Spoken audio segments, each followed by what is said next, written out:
अभी अधूरा था, इसलिए फिलहाल इस बिल्डिंग में सिर्फ लुक और ये दोनों ही रहने वाले थे। लुक उन्हें बिल्डिंग के कुछ नियम समझाता है, जैसे रात 9 बजे के बाद शोर ना करना, जानवरों को बिल्डिंग से दूर रखना, और साथ ही ये भी समझाता है वो लोग बेसमेंट में नहीं जाएंगे। इजी और किम को घर बहुत पसंद आता है, इसलिए वे दोनों बहुत खुश थे। इजी की नज़र खिड़की पर बनी एक आर्ट पर जाती है जो उसे बहुत सुंदर लगती है। जैसे ही वो उसके करीब जाती है, लूक उसे छूने से मना करता है। वो बताता है कि ये एंटीक आर्ट है जो किसी भी हालत में खराब नहीं होनी चाहिए। उन्हें चाबियां देने के बाद लूक वहां से चला जाता है।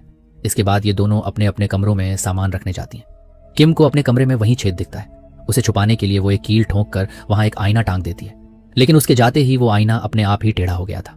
किम जब इजी के कमरे में गई तो वो अपनी माँ की तस्वीर देख रही थी। हाल ही में इजी की माँ की मृत्यु हो गई थी। वो हमेशा ये दिखाने की कोशिश करती है कि वो ठीक है, लेकिन वो अपनी माँ को बहुत याद करती रहती है।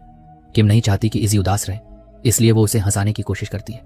इसके बाद दोनों पूरी रात शराब पीकर मस्ती करती हैं। अगली सुबह इजी किम के कमरे में आती है जहां उसने दीवार में वो छेद देखा था। वो छेद के अंदर देखने की कोशिश करती है, लेकिन कुछ भी नजर नहीं आता। फिर इजी अपना हाथ उस छेद के अंदर डालती है।